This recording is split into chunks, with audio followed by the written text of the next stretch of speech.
What is going on, guys? Adam Cromero here with another episode of the Duke Basketball Corner podcast. We are going to be going over some of my takeaways from Michigan State, the NCAA tournament. Kind of not too much because there's a deep dive coming on this season, but I did want to give some opinions on what exactly I saw from that game. If you want me to actually do a specific breakdown, go play-by-play, kind of that stuff, hit me up, email me at dukebasketballcorner@gmail.com. Let me know, because I did that for the second half of Florida State earlier this season, not the ACC tournament, but the conference game, and I think that can be fun. It does take a lot of work, so I'm going to have to get some demand for that if you really want, but I do have some takeaways from that, some kind of smaller season takeaways, player takeaways, just opinions.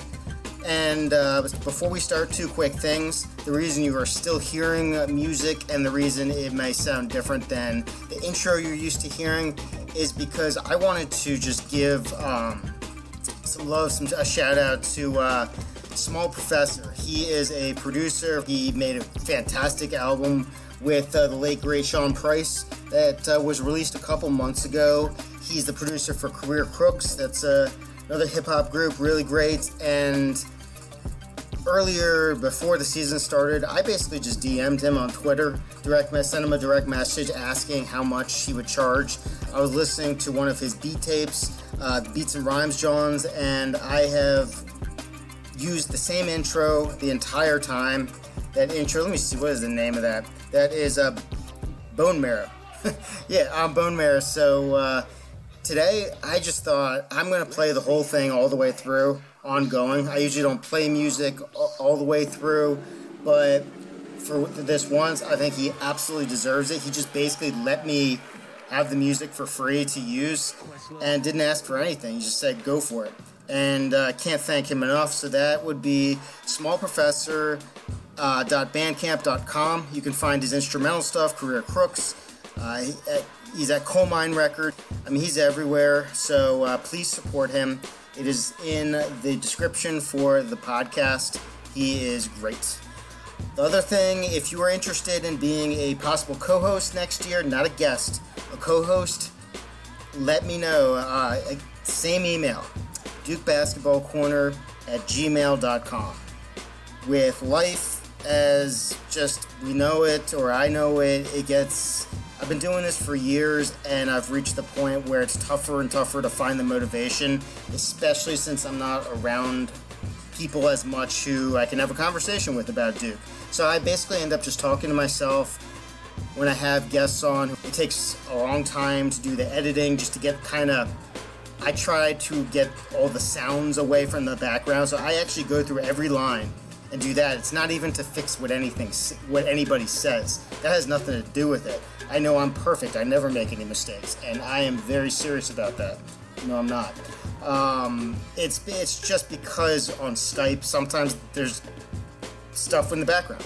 So I mean that takes a while, and I've been asking people to leave a review, subscribe, iTunes. I mean that's the way to get the message out. If it's in demand, I'll keep it going because I do enjoy it, but it's about is the juice worth the squeeze at this point? The other thing is I want to have a conversation. I don't just want to keep talking to myself, and I want someone consistent. So if you can hold a conversation about Duke, email me, tell me a little bit about yourself, tell me if you've listened to the pod. Actually, listened to the pod before you do. Make sure, I don't want anyone who hasn't, because this is very different than other Duke pods. There's more depth that goes on, but at the same time, I just basically just a fun conversation. That's all I'm looking for. I'm not looking for anyone to specifically nerd out with me as much as I sometimes do, but just to have someone who I get feedback, because otherwise it's just kind of random. All right, so that was a long thing. So again, if you're interested, that would be dukebasketballcorner@gmail.com. If you forgot my name, Adam Cromero. Been doing this for years, and yeah, I'd love to hear from you if nothing else. So here we go. All right, Duke lost to Michigan State, and the reactions have been interesting. I've kind of let all the hot takes fly on by, and now that they're all gone and a couple days passed and everyone's already moved on to next season, which I think is interesting the way that happens. I mean, I can think about next season stuff like that, but to spend 6 months at least just really diving into this team and then to immediately forget about them just seems odd to me. I like to find out what happened. I like to look back and think about the season. I mean, I still watch old Duke games, win or lose. Like, I think one of the most interesting things about Duke Blue Planet is how they only show plays from games they win. It's almost teaching you, like, if they lose, just forget about it. It never happened. And I think I have all the respect for them. I think that's the wrong way to go about it, because there's just as much to learn and enjoy from, not enjoy as much, but kind of take away from losses. I mean, that helps you really understand what's going on besides when it's going well. So I think that's important, and I take away just as much from losses as I do from victories. So, saying that, it's very interesting how last season I was kind of pissed after Duke lost to Kansas, because that team, there was so much potential right there, and there was just I felt there were some strategic errors that I pointed out. I did the end of the season pod with Ray Holloman, and yeah, I was kind of, I wouldn't say angry, because I mean it's just opinions and it's just basketball, but at the same time, I mean that team was really headed towards great things. Although if they had played Villanova, I'll be honest, I don't think they would have had a shot. But I mean, at least it would have been, they got to the Final Four, and it's interesting because Coach K, with all his Final Fours, he's actually only made it twice in the last 15 years, and only should be in quotes right there, because, I mean, still, making it is a hell of an achievement in itself, but both times he obviously won it, so I think that allows him all the leeway. Otherwise, we would be talking, I feel like we'd be talking more about some of the strategic stuff that goes on. And, I mean, it's very worth it. I mean, last year, there's a lot... I mean, that's the thing about college basketball. Once a game ends, the coach really doesn't ever talk about it. It's not just Coach K. I'm not putting him on the spot. It's everyone. Like, they don't talk about, like, what happened, which is just odd to me. Because I had a lot of questions about Kansas last season, and I got none of them answered. So, who knows? But, I mean, this was... so I didn't feel quite the same way after this game, and it seems like others do, and others really had, like, I got questions like, how am I supposed to get over this loss? This is the best Duke team of my life, and I don't know. I mean, I guess that's perspective, but from analyzing them the whole season, going kind of deep diving throughout the whole season, doing pods, tweeting every game, I didn't see it like that. Not at all. I mean, even when I did the preview of the Michigan State game, I mean, I said I didn't like the matchup. Everything was trending negatively. They had just gotten, I don't know if lucky is the right word, but fortunate definitely is, if not lucky, because they had been outplayed by two straight teams and kind of survived and advanced. And you can't keep getting that lucky. You can't keep getting that fortunate. Maybe Virginia once in a while got some calls. Maybe they had some college basketball luck of the gods on their side, but so did Duke, and you can't count on that. And Duke had been really, really playing with fire with the free throws down the stretch. I mean, 7 straight games decided by 1 or 2 points since Gonzaga. They won them all, and all of them they missed a late free throw that should have kind of bit them in the butt, and it didn't. And that right there, that's lucky. Fortunate is winning a game where, I mean, I don't know, but yeah, so I was not surprised. I don't think this was the best Duke team. I think they had 2 of the most talented players they've ever had playing at once in terms of RJ Barrett and Zion Williamson. But this was not a great team. when you think about it that way. I mean, the talent was enough to basically keep them close no matter what. But no team was going to be able to blow them out, and if they had just been able to gain momentum a little more versus Michigan State, who knows? And hey, they had RJ Barrett had a free throw. If he'd made the first and made the second, it could have gone to overtime, and who knows? But there's a lot of ifs you could ask, and I don't think you'll get many answers from them. So when we think about, let's just give a little context here. When we think about the history of tough losses, I mean, I'll say since kind of, I'll start out with my nemesis, Scotty Thurman for Arkansas. There's 94 Arkansas final with Scotty Thurman's Rainbow, Kentucky, 98. It was that was brutal. I think they were like 17 with halfway through the second half. UConn could have gone either way. Still 99. That's the best Duke team I've ever seen. Florida in 2000. They were up late there, and yeah, they had chances. Indiana 2002, kind of like Kentucky 98, brutal loss. UConn 2004, I think they were up 5 with like 2 minutes left. That was ridiculous. That was the Final Four. LSU 2006, I think that was a tie game. I mean, all these were either Duke was leading, they were tied, or down like 1, maybe 2, with under 2 minutes left. All of these. Like if they were down more, they were not down more than 2 in any of them. I guarantee that with under 2 minutes. So after 2006 LSU, which ended Reddick's career, 2007 VCU, 2014 Mercer, 2018 Kansas, and 2019 Michigan State. So there's been a lot of kind of down to the wire losses. I mean, there are other losses have pretty much been, let's see here, 97 Providence, 2003 Kansas, 2005 Michigan State, 2008 West Virginia, 2009 Nova, 2011 Arizona, 2012 Lehigh, 2013 Louisville, then Oregon and South Carolina in 2016 and 2017. And there's actually, it's kind of interesting because this is the first loss which doesn't follow certain trends. In those games, they typically went from the first half to the second half scoring a lot more and increasing the lead by a lot. So Duke was actually up. Where do I have the stat? When I say the games, that is the last 21 years.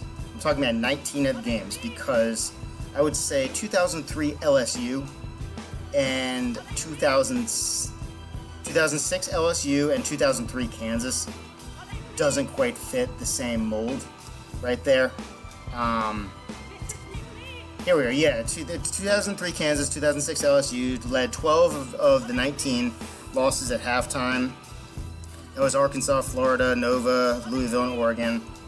And only trailed in 5, tied in 2 losses at halftime. That was Eastern Michigan and Michigan State. I mean, some of these are just wild, because I'm looking through, and here we go. Let's start out. I mean, just some of the ones that really stick out. So Eastern Michigan, they scored 26 in the first half, and they scored 49 in the second. So right there, I mean, it was tied 26, so that's plus 23 scored, and then a plus 15 scoring margin. And Providence the next season, Providence was, Duke was leading 46-42 at the half. Then Providence won the second half 56-41.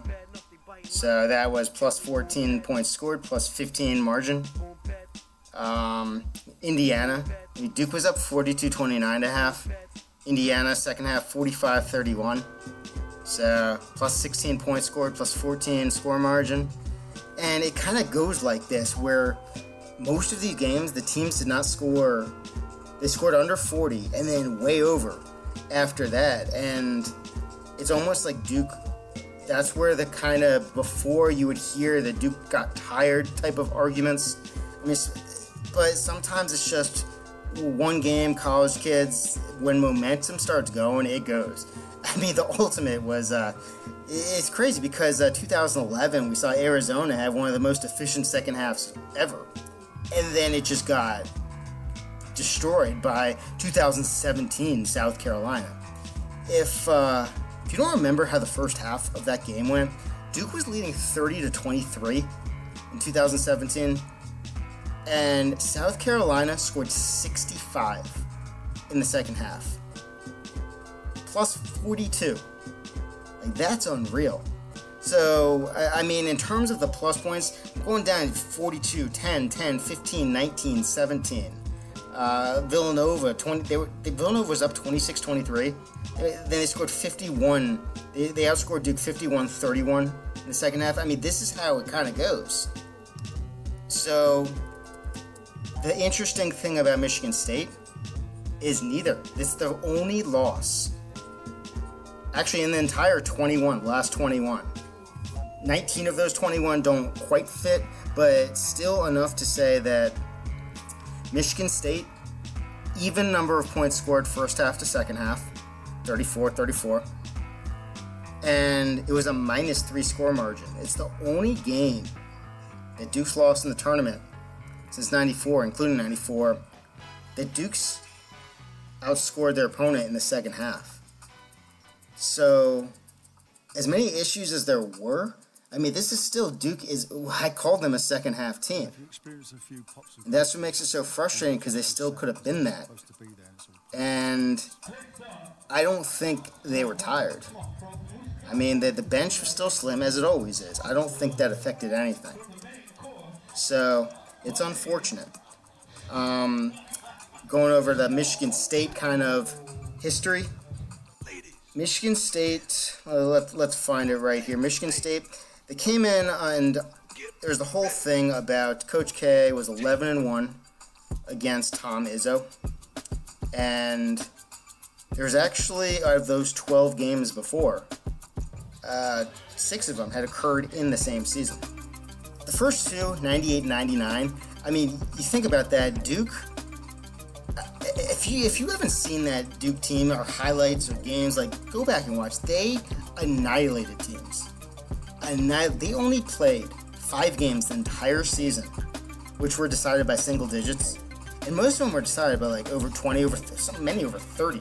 There was only one ACC game decided by single digits. I think that was like by 8 against Georgia. Okay, here we go. Cincinnati and UConn, the first and the last game decided by single digits, which they lost both of those.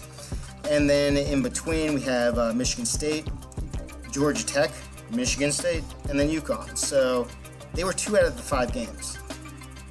Duke, that's still the best Duke team I've ever seen. They were unreal. And the first one they lost to Cincinnati, that was one of the most incredible game winners I've seen. That was at the Great Alaska Shootout. I don't even think that exists anymore. Melvin Levitt, he caught a game-winning dunk on it. There's an inbounds pass to Kenyon Martin, who caught it pretty much where like Christian Laettner caught the Kentucky pass. Then Kenyon Martin, he was guarded by Eldon Brand at the free throw line. He kind of touched it to Melvin Levitt, who beat Trajan Langdon down the court. And even after that, William Avery still hit a shot, which would have sent the game into overtime, but it came just after the buzzer. I mean, that's what it took to beat Duke that season. Unreal. Unreal team. That 99, I can't believe it. And then 2003, Duke, that's the only time they played at Michigan State. Duke destroyed them, 72-50. 2004 and 2005, that was the same season where Michigan State actually got revenge on Duke, because Duke beat them in November, and Michigan State came back in the Sweet 16. That game was really never that close. So, yeah, I mean, that's one of those ones where JJ didn't do too well. Let's see, 2010, that was, I don't know if that's a Champions Classic or ACC Big Ten, but that was when Kyrie went off at Duke. 11, Michigan State was unranked, Champions Classic. Andre Dawkins went off right there. That was a really cool game for him, 6 for 10 from deep. In 2011, I think that's when Coach K set the record for most wins. March 29th, 2013, Duke 71, number 9, Michigan State 61. That was in the Sweet 16. So that was before they lost to Louisville. 2014 and 2015, those 2 games, November 18th and April 4th, same season. That was when Duke won the championship. And we have November 16th, Champions Classic. Michigan State was basically in a total rebuild that year. They came into the game 4-3. So, I mean, they lost that again and left the game 4-4. So, I don't even know how they made the NCAA tournament. They finished up like 20-15. November 14th, 2017. That was when Marvin Bagley, I think he got scratched or poked in the eye, and he had to leave about 10 minutes in. Grayson might have had the best game of his career, 37 points, 7 for 11 from deep. That was when I thought we were going to actually see Grayson play off ball like I'd been hoping for the last 3 years of his career. Didn't happen. And then March 31st, 2019, we had what just happened. So actually, Coach K is, what is that, 8-0 versus Izzo in terms of regular season, 3-2 in the postseason. The regular season, I mean, that's typically the last week of it's anywhere from mid-November to like the first week in December. Alright, so on to the game. When you think about, really, I think the first thing, just to get it out of the way, the end, Coach K comes from that military background. He has loyalty, and he's going to stick with that loyalty. I mean, whether it's Trajan Langdon versus Ricky Moore, again, with UConn, if you don't remember Ricky Moore, he was one of the best perimeter defenders in the country, and he gave it to Trajan. After the game, he said, I mean, Trajan Langdon was the bridge from Duke. When they were struggling, brought him back to relevance. Huge. I mean, he's my second favorite player ever at Duke. Then J.J. Redick against Garrett Temple, LSU. I'm talking about down the stretch, kind of just trusting them to make a play. And Redick is just as great as he was. I don't know if he's the type you can do that, especially with Garrett Temple. Such a long defender, a great defender. Played in the NBA for a while. I think still does.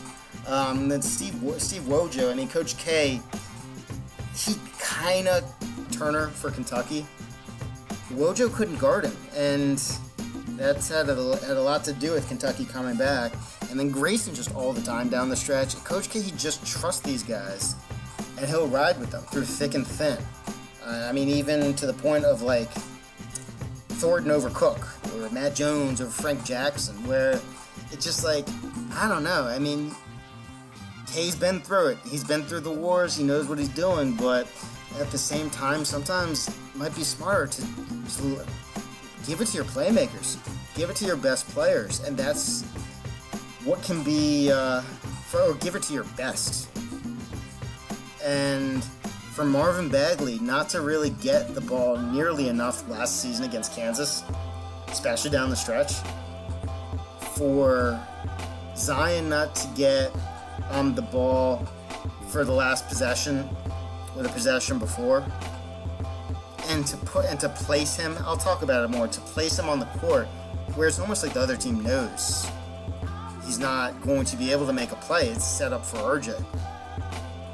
It's tough to kind of digest right there. That is kind of what sums it up with the Plan B. It was Plan A forever. And at the beginning of this season, I said the biggest thing, there's two things.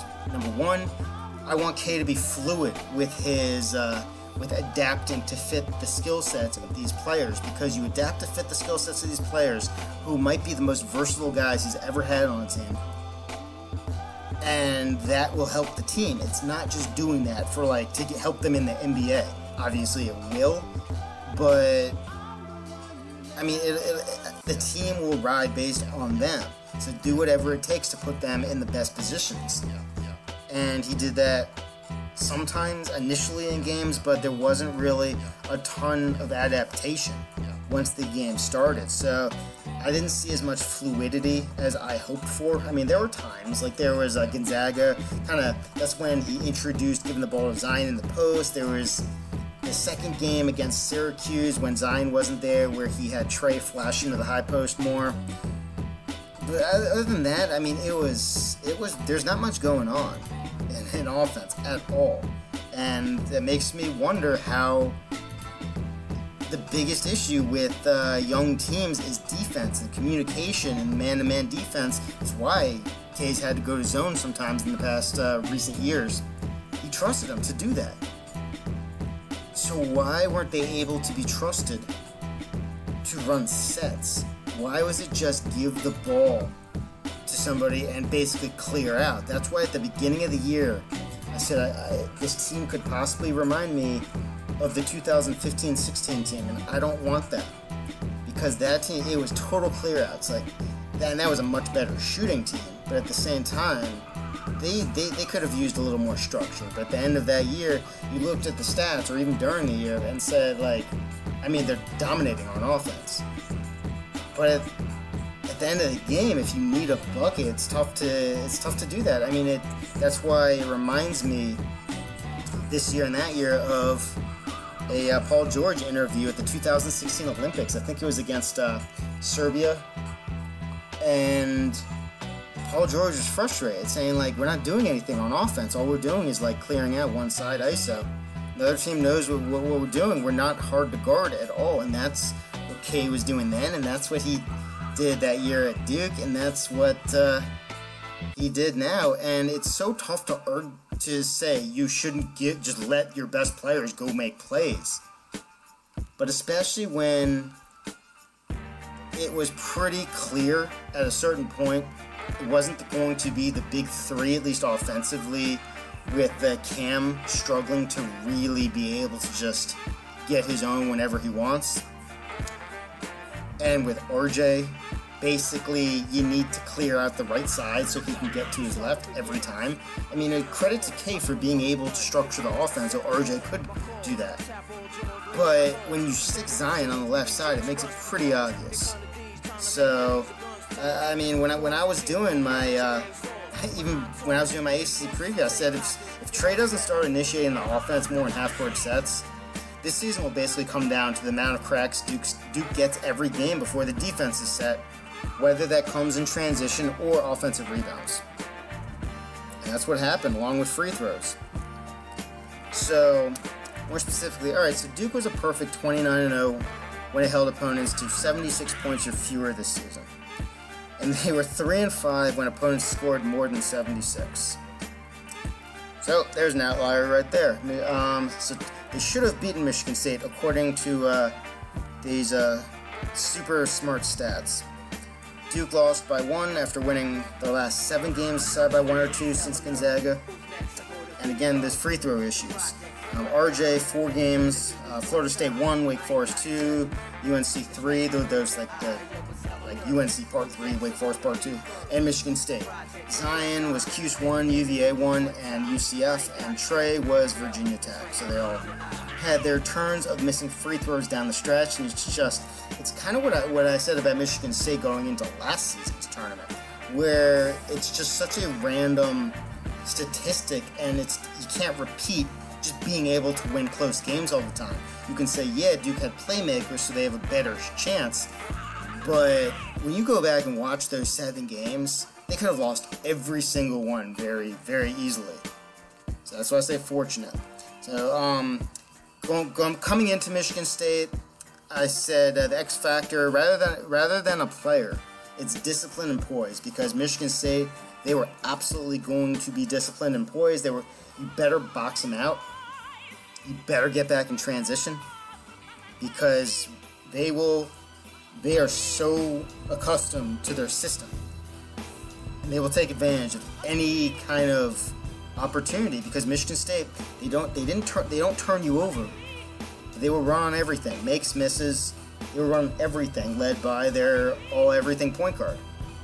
So I will talk about how Duke, even though I said they don't turn you over, Duke helped them out very much. Duke was basically playing like a version of themselves, which is a team relying on transition and second chance opportunities. And the difference was Winston and pick and roll. So, Duke, it was their second lowest forced turnover percentage of the season, and their second highest turnover percentage of the season. I'm talking about giveaways.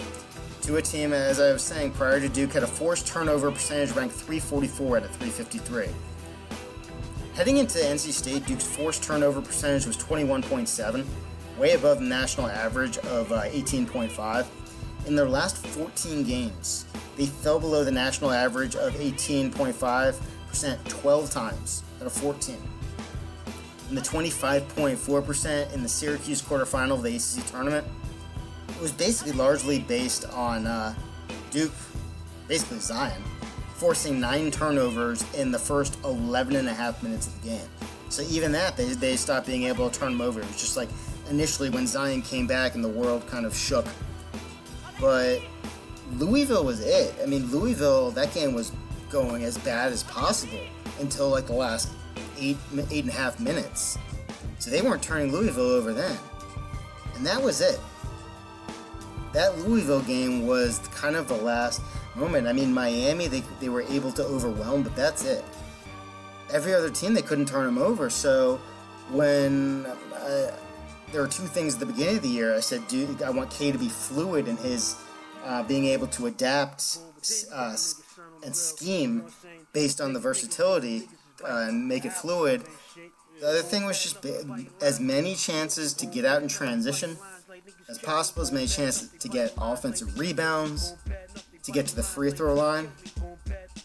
And this game, I mean, it's really shocking how they were able to keep it close when Duke was not able to run at all, pretty much, at all.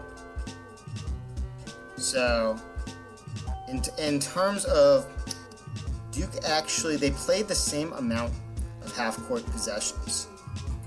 They each had 41. And Duke scored 6 more times. They scored 29 out of their 41 half-court possessions. Michigan State scored 23. It doesn't happen often when Duke is more efficient in the half-court than their opponent. Jesus. They ran 10 more times than Duke. They ran 24 times in transition compared to Duke's 14. I mean, Duke was basically beaten by what they hoped to be themselves.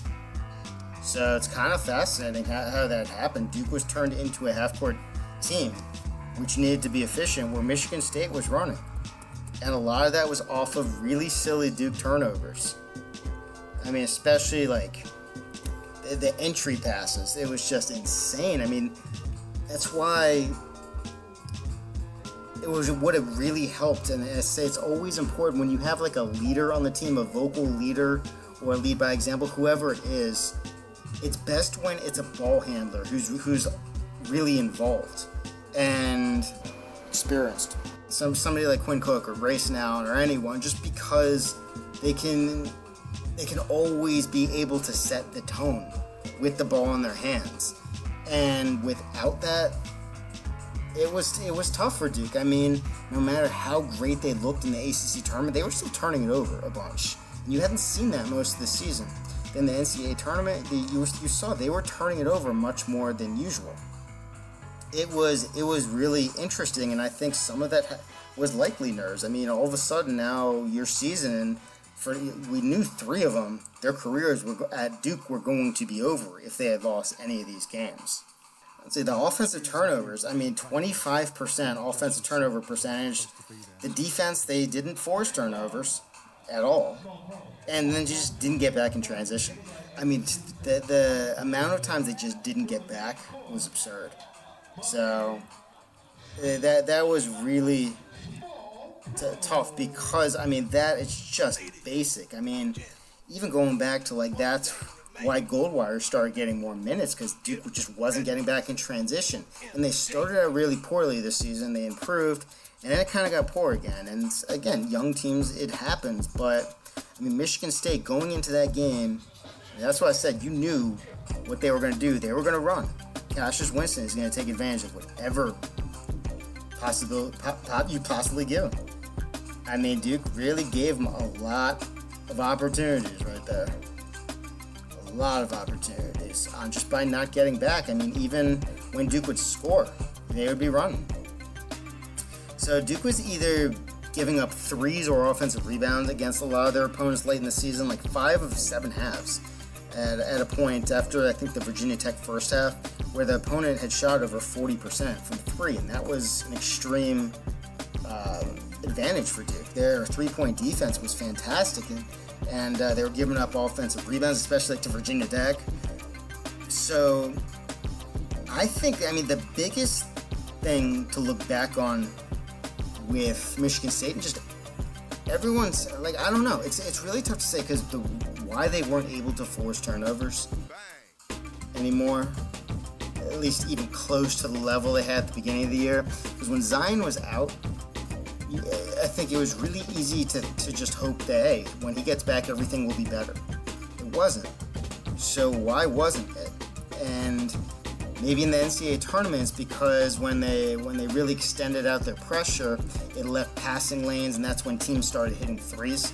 So they didn't want to take as many risks or double as much or kind of jump in the passing lanes as much, because teams were starting to hit. Their three-point defense had been well enough where they would be able to kind of make up ground to really still defend the shot, contest the shot. But when teams started really hitting and or getting offensive rebounds, all of a sudden Duke players couldn't leak out as much. So the ability to just run off of everything, that was hurt too.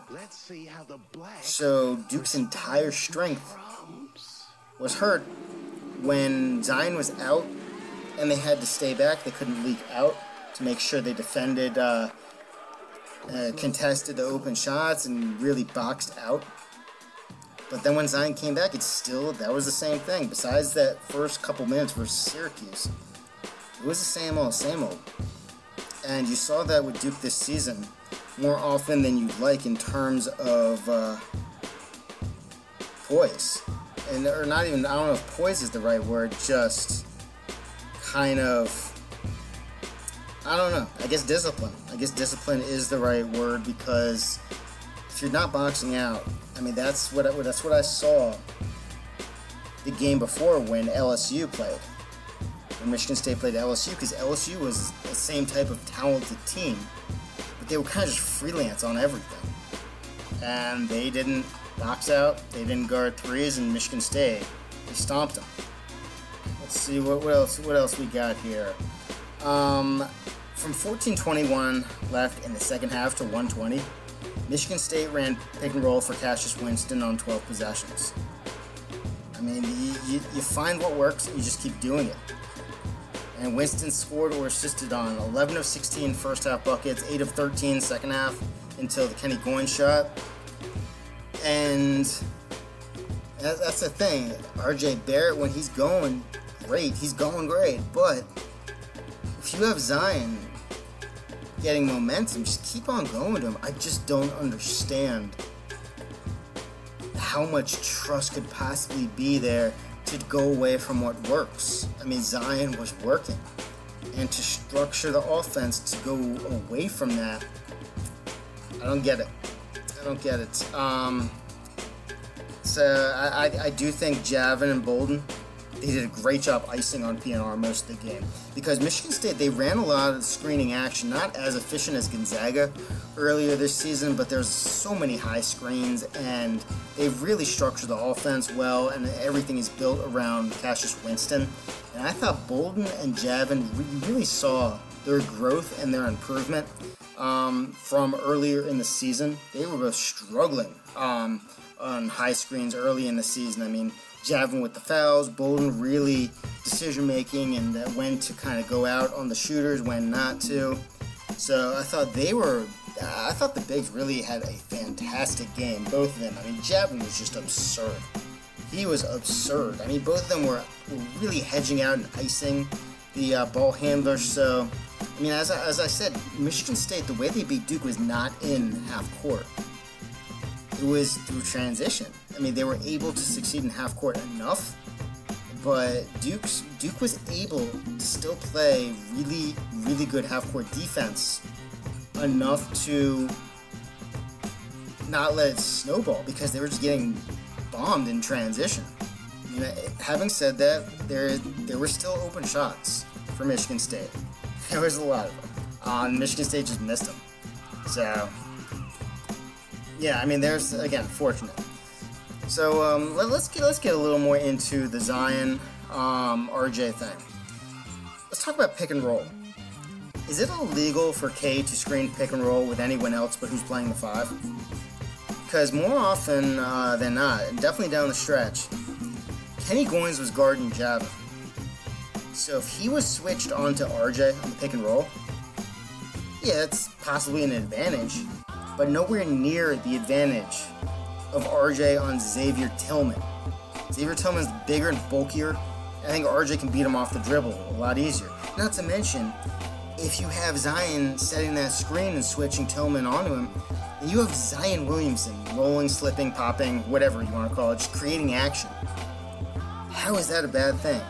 Like, I don't feel like there has to be a set law in basketball. You can only set a high screen with the 5. It's odd. I mean, once in a while you did see Zion set a screen for RJ, but at the same time, I mean, it was really quick. It's not the same as when the 5, like, it was kind of just to create action instead of really trying to make a play.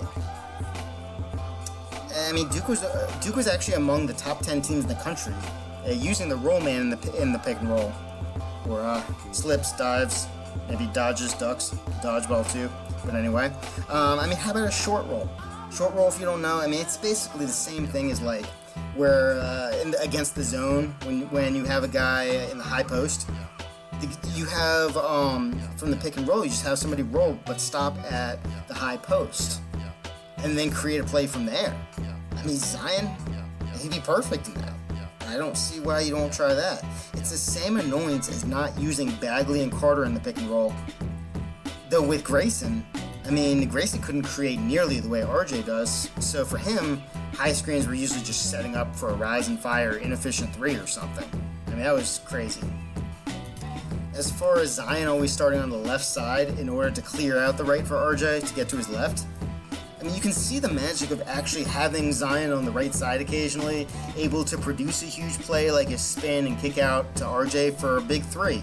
It's straight on with 3:50 left and a drive all the way to the rim with 1:40 left. I mean, it's just too few and far between.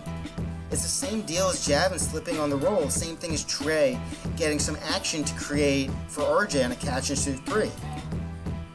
I mean, Zion's the one who set that high screen for Trey. I think that was on the right wing. I mean, it doesn't take much to be able to use this team's talent, even if they're not a good shooting team. So, I mean, again, if anyone's interested, like, I numbered Javin, slip and score on possession 3 and 11. Again, 2 others at the end of the game. Zion side screen on the left wing to drive and dunk on possession 13. I mean, just simple. Like, it doesn't take much.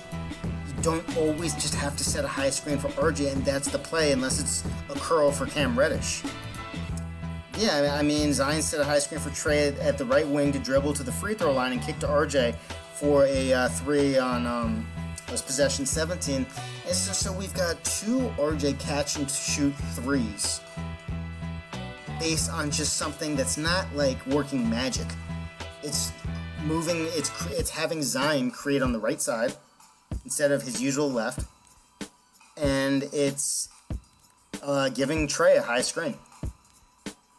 That's all it is.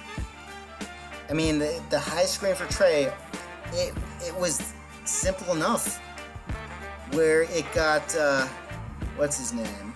It got Henry, it got him leaning, and it created, that's all that was necessary. It's not scientific. So, it's just crazy that wasn't used more. Instead, it's just whenever during the season, Coach K said like he would try to run sets. It's just he said it just didn't work, and they went back to kind of just basic motion or something. I mean, I don't know. It's just it's not efficient basketball, but at the same time, Duke had a chance. They had a chance to win, and they got. Tough to argue with RJ getting to the free throw line, having a chance to tie the game and send it into overtime. But the entry passes were just awful. I mean, there had to have been like 10 turnovers just on entry passes. And they were just giving away turnovers like candy. I mean, They gave up some early second chance points. I think Michigan State got 4 rebounds, offensive rebounds in the first like 3.5 minutes, but they tightened that up. Wasn't that bad. I mean, Duke scored on 31 of 66 possessions, and 17 of the 35 possessions in which they didn't score was because they just straight turned it over. I mean, the mid-range shooting, it was either at the rim or behind the line, and it's not the type of efficient ways that the analytics guys would like, but they shot 1 for 10 from mid-range. And I think there was only one other game this season where Duke shot more. They only made 1 mid-range. And I mean, RJ was not very efficient. 1 for 6, Zion and Cam both 0 for 2.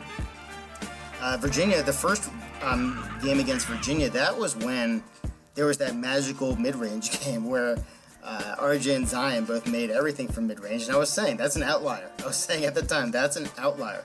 I think the same thing happened in Florida State. But meanwhile, people were coming at me saying, no, it's just the media, the haters. They want to say that Duke can't shoot, and this proves they can. Like, I don't know about that. I mean, you have like stats from like 20 other games saying no, but I guess if you're that determined to be biased, you will be. I mean, the forced turnover rate, I talked about how it's plummeted. The free throw rate. I mean, the free throw rate, I don't get it.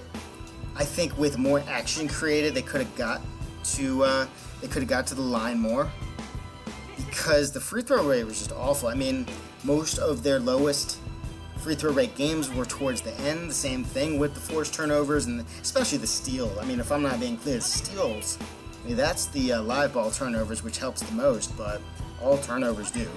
But the free throw rate plummeted as well. 7 of the 13 lowest free throw attempt percentage games occurred in March. They gave up 40% or more offensive rebounds 5 times in the season. And Virginia Tech, it's just like, wow. Like, Virginia Tech, I mean, they just have Duke's number in terms of Duke can't force turnovers on them. They can't. They turn over the ball too much. They give up offensive rebounds. I mean, Kerry Blackshear was a nightmare all in himself.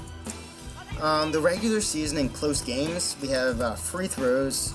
I mean, going through those close games, I mean, they always shot more free throws in the second half, or most of the time.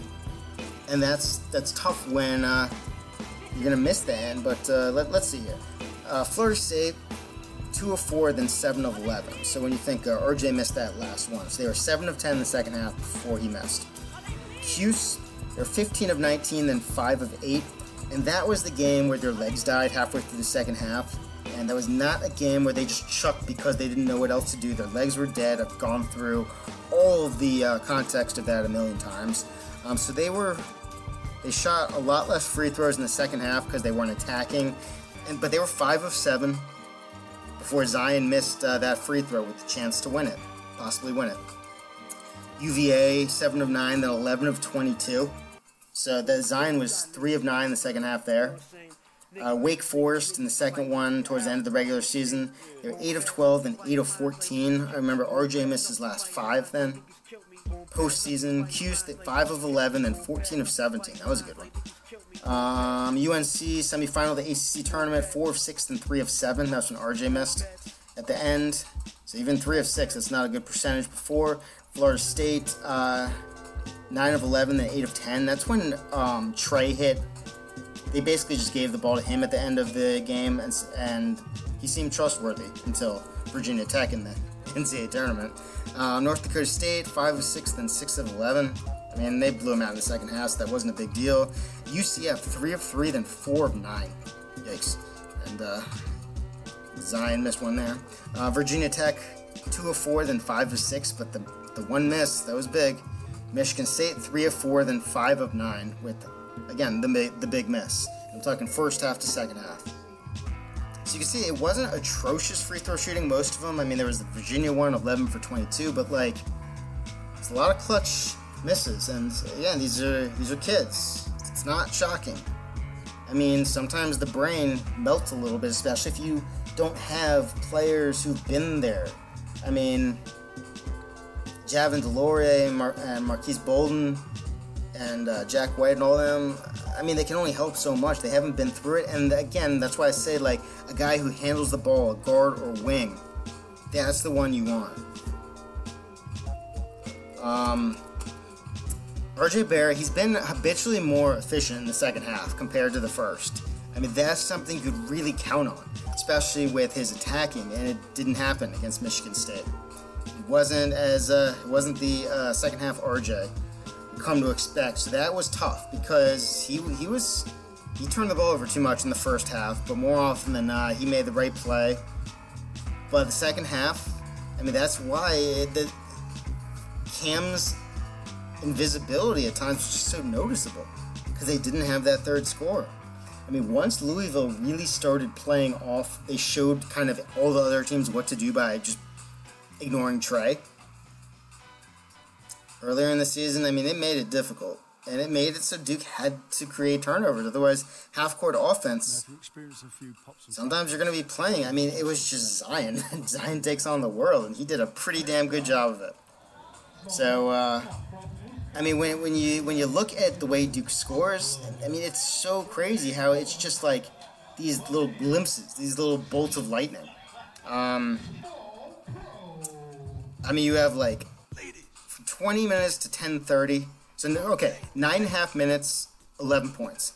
Then 5 minutes, 19 points. Then 5 minutes, 0 points. Then about 7 minutes, 22 points. 8.5 minutes, 9 points. 1 minute, 5 points. 1 minute, 41 seconds, 1 point. That's the way Duke did it. So kind of, if I add up all that, and I'll add a minute just to avoid anyone thinking I'm rounding with Duke bias. They scored 46 points in 14 minutes. And then 31 points in 26 minutes. So it's just momentum. They were so reliant on that momentum. And one thing I am adding after the initial recording is, I don't think I mentioned how Zion not being able to be as aggressive as I'm sure he wanted to be, and as many wish he would have been at the end of the first half. When Duke gets the momentum, they usually really kind of stomp on that opponent. And when they went up 30-21, I think that's when Zion picked up his second, and both of his first half fouls were really unnecessary. I know the first one was off ball, had nothing to do with the play. The second, I think it was kind of ticky-tack as well. So with Zion not being able to be aggressive, and I think he was on the bench during Michigan State, the first part of their run, at a time when Duke really, really could have kind of dug their heels in and really put some distance between them and Michigan State, turned 30-21 into a bigger margin. That's when Michigan State went on their run, and Duke found themselves down at the half, when it really looked like Duke had that control at 30-21. But when you don't have an aggressive Zion, you really don't have an aggressive Duke. That momentum was just destroyed every time they would turn it over. Because usually Duke could ride that momentum, but the turnovers, that was just so crazy to see. But it's also, I mean, Michigan State was rotating back so well. That made the difference. I mean, Duke could not run. The amount of times Duke tried to run in the first half on different possessions, they were just unable to. So it forced Duke to run half-court offense, and then you saw them exposed. I mean, if you can't even throw entry passes, I mean, if Zion, if he's getting triple teamed in the post or whatever, get him outside, and he can do everything. He's proven that. Don't keep trying and keep trying to force it in there. I mean, earlier in the season, he was still kind of improving but learning at the same time. It's tough to just give him the ball every time and say, hey, go make a play. Eventually, I do think he can possibly get to that point, but just a little high screen, a little something. I mean, he will create something good. Let me see. Yeah, here we go. The last possession, why would you play Zion on the left wing? On the initial Barrett attempt, and again on the ensuing play from the blob baseline out of bounds. I mean, you know Michigan State will overplay him to the left, so it basically takes him completely out of the action. Besides on a potential offensive rebound, and it lets Michigan State know the goal is to plant Barrett on the right wing and to try to get him downhill with the same damn jab and high screen, switching Goins onto RJ, which, to be honest, hasn't worked as well as you would think. When they keep going back to that well on repeat.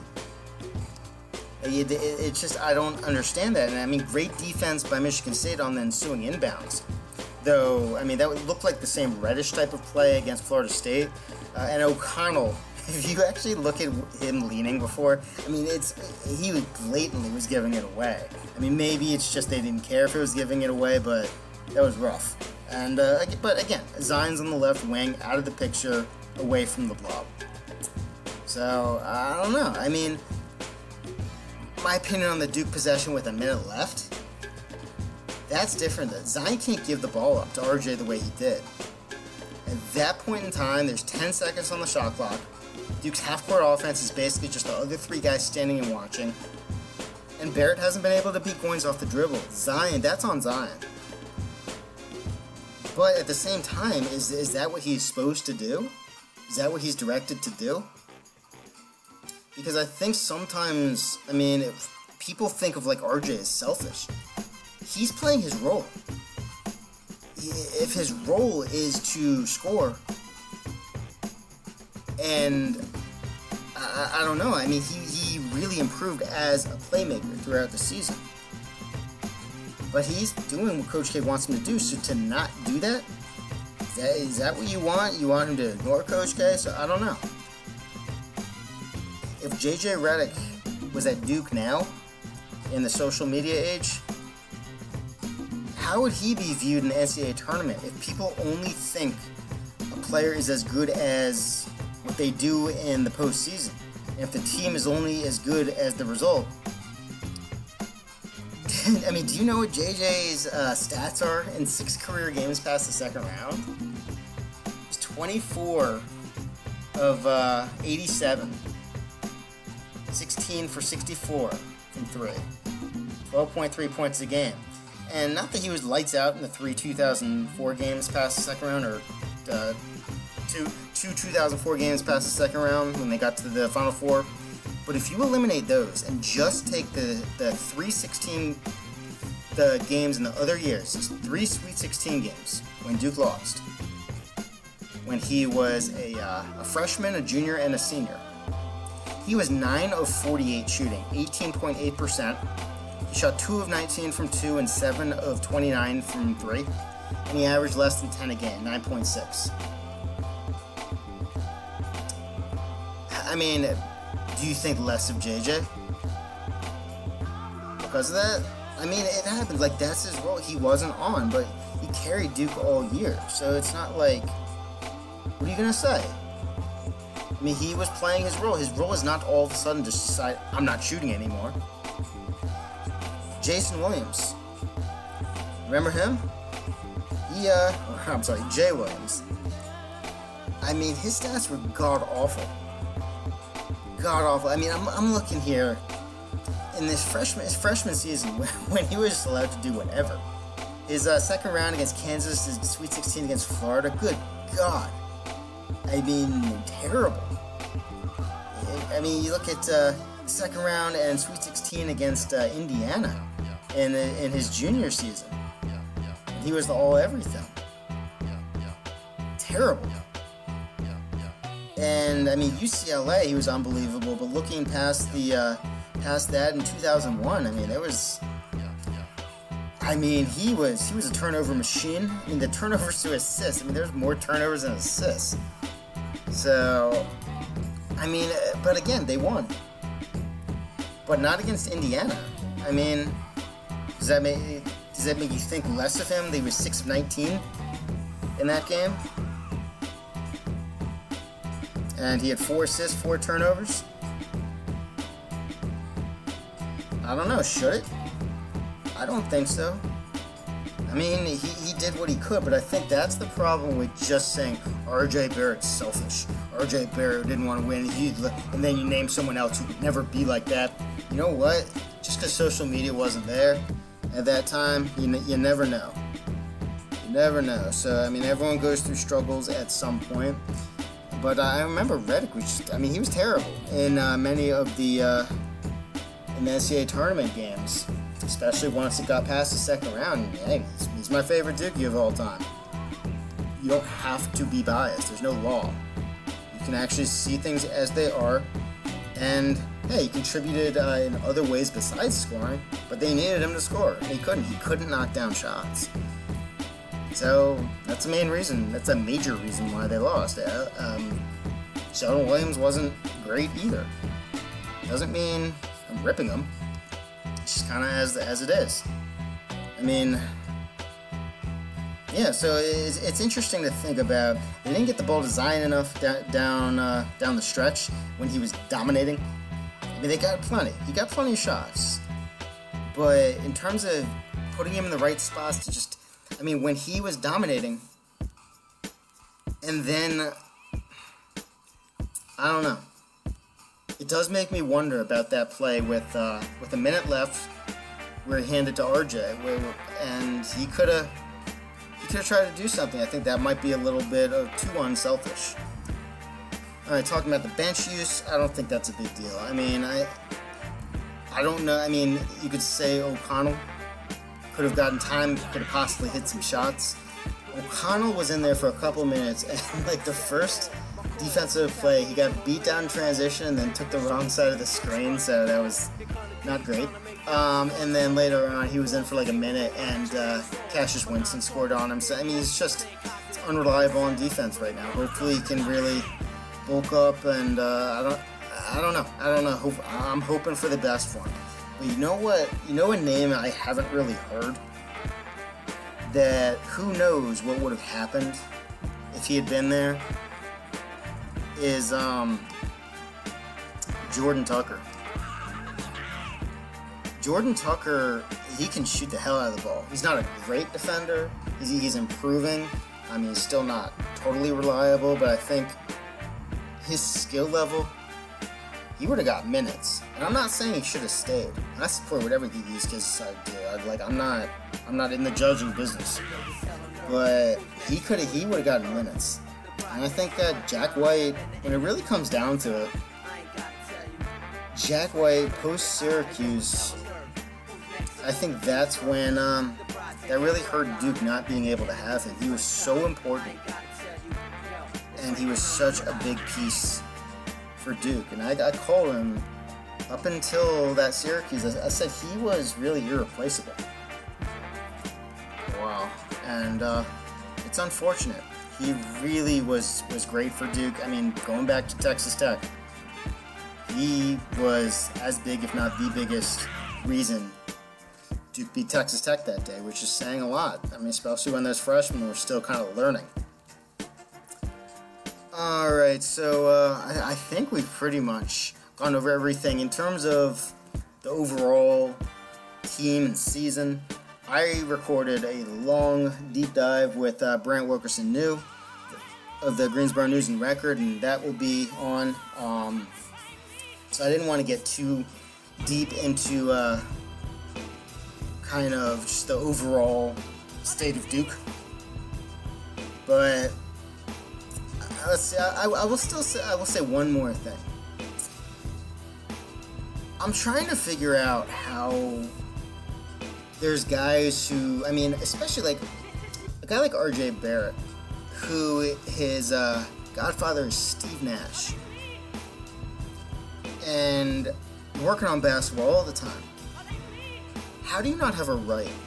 And I'm asking that ignorantly. I don't know. Obviously, it's not easy to develop a right, but I think like maybe you can get away with it in high school and younger, but once you start getting up to a higher level, I mean, it's amazing how successful what RJ was in getting to his left every time.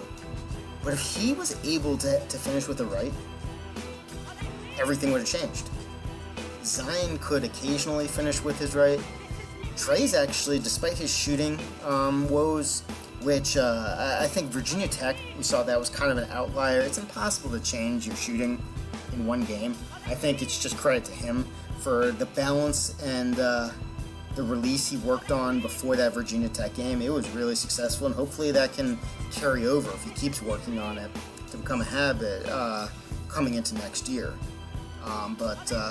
Yeah, I think that Virginia Tech game was a bit of an outlier for now. But yeah, I mean, but I was gonna say, Trey, he's able to finish with both hands. Not fantastically, but I mean, Tyus at that point at Duke, he couldn't do it. He couldn't finish with his left. So it's interesting how some guys they can, but most can't. No matter how talented they are, and that's what made I remember an interview with Kyrie Irving, and he was saying how he would just spend hours working on spins off the backboard with both hands, like hours and hours and hours. You see, Kyrie, he's in another world of being able to. I mean, he might be the best I've ever seen at finishing with either hand. It's insane. Let's see, anything else? I mean, as I said, there were some. Duke did play really good half-court defense, even without being able to force turnovers. But there were still some poor possessions, like Trey, poor attempt to sell a foul with 11:15 left, and he was out of position to get back to Winston after an offensive rebound. Nick Ward blew two or three really easy shots. Tillman missed a bunny with 7:50 left, though Zion's presence likely affected that shot. Ward missed a running hook with 7:05 left.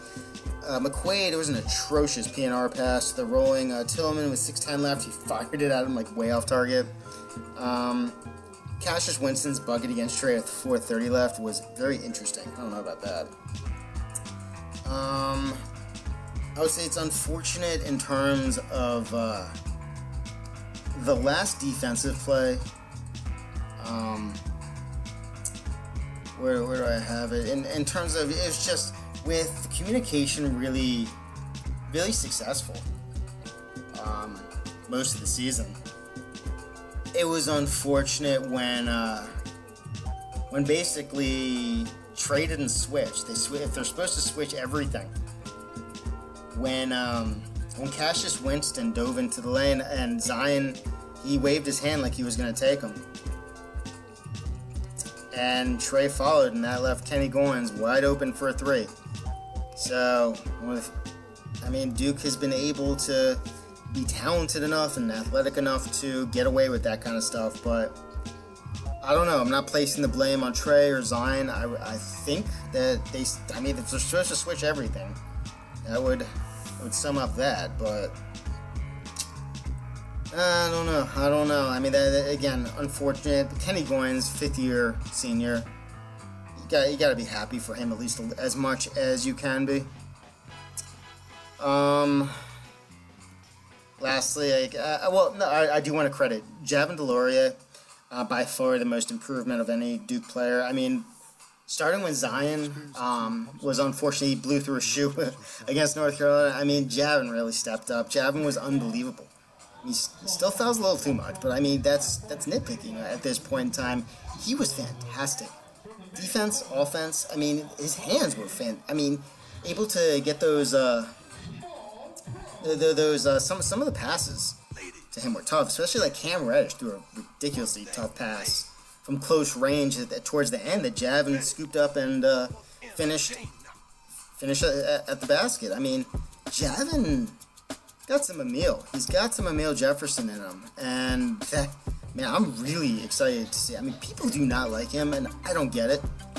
Even those who are willing to give him credit, they'll always say yeah, he's improved, and then they'll say 25 things he doesn't do well, just to make it clear that they still think there's too much wrong with him, even though he was great.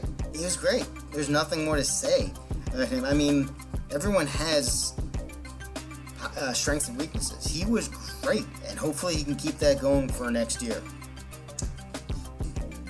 In terms of, I was going to mention about recruiting, Coach Casey's going to possibly change, but I mentioned that on the Duke Deep Dive, so I don't want to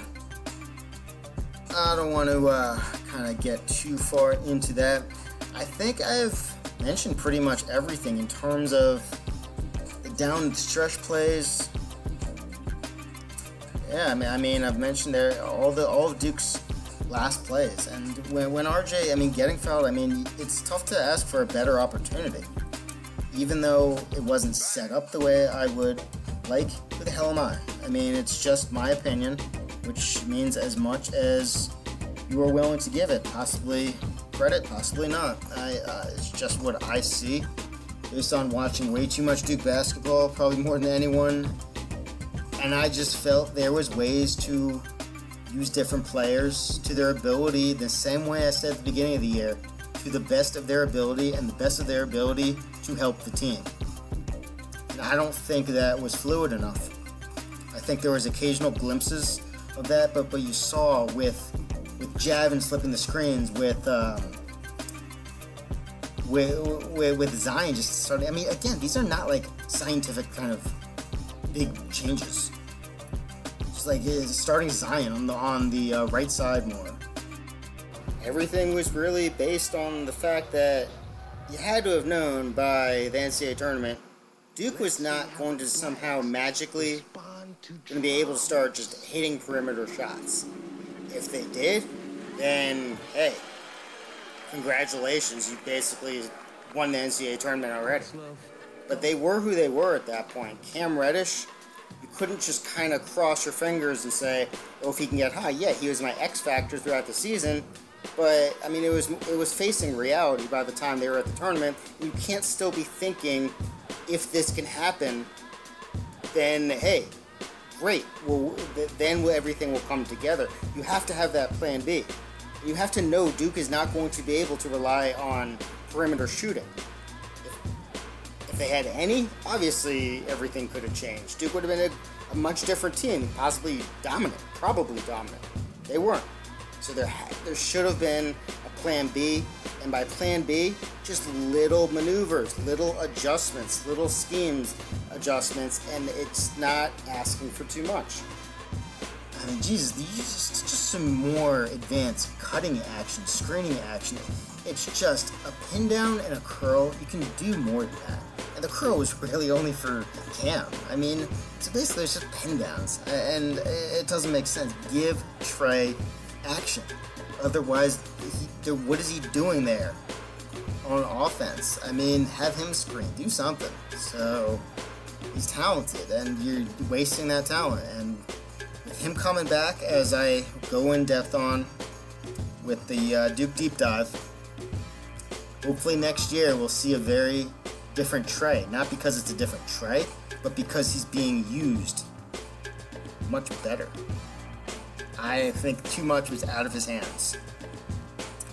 Alright, so that sums up all I got on Duke, Michigan State, and obviously it was more than just Duke, Michigan State. It was my thoughts on kind of what I saw in that game and how it expanded to the rest of their season, how we saw it all trending in a certain direction.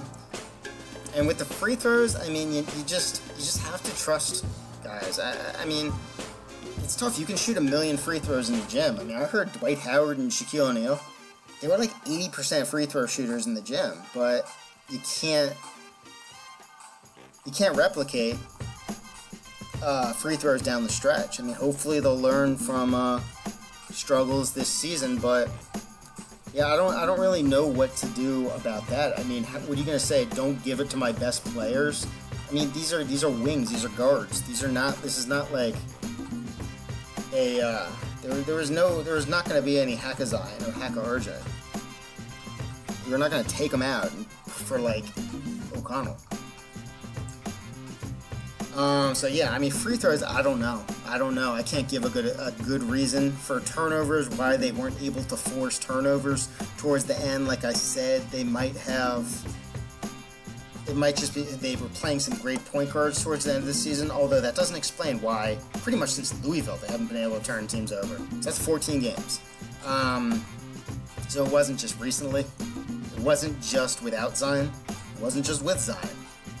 I mean, it was... They had the chemistry, so I don't know. I don't know. Maybe they didn't want to take as many risks, but you had to take the risks with this team. That was where their strength was. So if you're not taking risks, that's a risk in itself. Alright, so I mean, I know some people won't want to listen back and hear about a game that Duke lost to end their season, especially a game lost by a team which many think is the most talented ever. I don't. I think they had two of the most talented players. I predicted, before I really watched too much, I mean, before I even after Canada, when I did my season preview, it was after seeing RJ and Zion in Canada, so I was very impressed with them. But I still said Sweet 16 just because I'd have to see. It reminded me too much of 2015-16, and even though I felt the communication and the versatility with the defense could provide a higher ceiling in the tournament, which it absolutely did. I mean, the defense is what kept him in, with the bad offense, which is usually the opposite of Duke. I mean, Cam Reddish was the X factor, and unfortunately, love the dude. He wasn't able to have the type of season I'm sure he really hoped for, and that's unfortunate because seems like a good kid, really talented. Hoping for the best for his NBA career. Same thing with the other guys. Most of all, Mike Buckmire. I'm still waiting for the official word on whether Mike Buckmire will stay. I'm hoping. I'm keeping my fingers crossed. So, if anyone again is interested in being a co-host, email the Duke Basketball Corner at gmail.com. DukeBasketballCorner@gmail.com. If you know anyone who might be interested, tell them about it. Subscribe, rate, review. I mean, this is kind of just free flow. This pod episode. This wasn't as much really structured. It's just me thinking through that Michigan State game because I've seen it a bunch of times. Again, if anyone wants play-by-play breakdowns, I could do that. Probably not the whole game. Like maybe if you want like the last 10 minutes or something, or even the first 10 minutes. Let me know. Again, email, Twitter, hit me up. But yeah, I think the overall thoughts will do it for now. And that's all I got. So unfortunately, Duke loses in the Elite Eight, and I'm sure the hot takes have been flying. So here is my non-hot take, my lukewarm actual analysis of what I saw, which may or may not correlate with what others saw, but my eyes have burned through the film enough where I am pretty confident in what I believe could have happened and what I believe was the potential of this Duke team. And it is unfortunate that that potential was never realized. It was there. It was absolutely there. Till next time, I'm Adam Comro for Duke Basketball Corner. I will be talking to you guys soon.